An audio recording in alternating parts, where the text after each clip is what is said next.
You know, if you're going to be in business for 83 years, you got to do something right. That's the reason why I'm calling back. For a lot of us old hot rodders, we'll call Jigs, we'll call Summit, we'll go to local parts stores, and we'll buy primarily front springs to rebuild our cars, our old hot rods and things. Here's what I've run into over the last couple of years, probably a half a dozen times. You call up and you say, look, I got a 66 Chevelle with a big block in it or a small block in it. I need a set of front springs. Well, they look in their book and they've got two part numbers. And what I found many times is that it looks like the manufacturers now are trying to combine part numbers to reduce what they have to keep in inventory.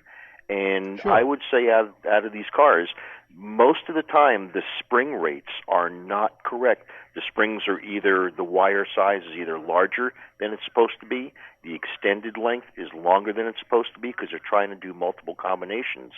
And so with the EATON people, you were right this morning when you said that they've got all the diagrams and all the specifications. I have found by calling them and talking to their tech guys that you get a better quality spring for your application by talking to them and making sure that you get the right spring, because nobody wants to R&R front coil springs more than once.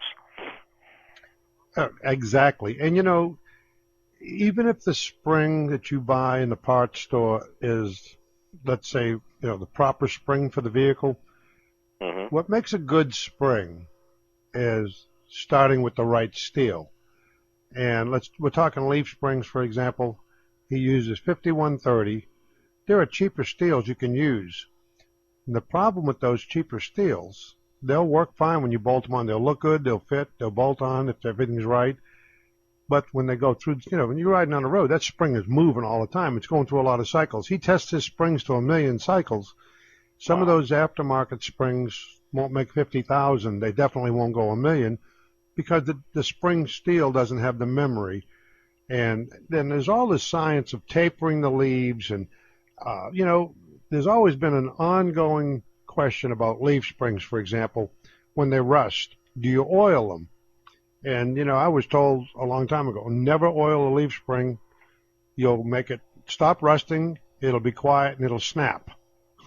So, what's the real answer? Well, I learned from Mike Eaton at Eaton Detroit Spring.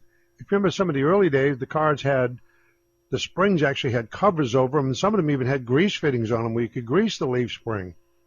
That was a different era, different design, different material. Newer leaf springs, you don't ever want to oil a leaf spring.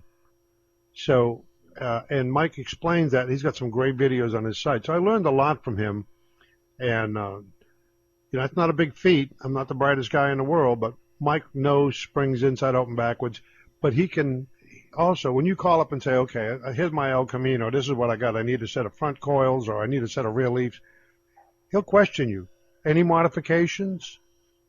Because a big block is 100 pounds heavier probably than a small block. So you got to know what engine's in it. Did you move the engine back? What have you got for a transmission? He asks all those questions. In his experience through the years, he can custom make springs that are going to do the job for you and do it right. And like you say, right, doing it once is the key. You spend the money, you go through the labor, you want to be done. You want to forget that and move on to the next project.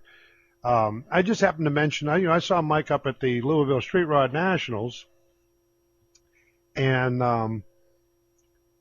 I asked him if he was going to go to the Tri-5 Chevy Nationals, which was going to be in Bowling Green the following weekend, and a lot of the vendors were going there. He said, no, I don't deal with those guys because there's aftermarket springs for half the price. Mike's comment is, we're really good at a lot of things. We stink at being cheap.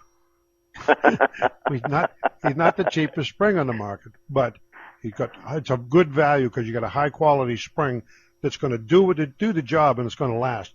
Anyway, he said, these guys buy these Chinese or offshore imports for half the price or 2/3 the price of what his spring is, so he can't sell to those guys, and he doesn't want to sell to those guys that are just interested in price.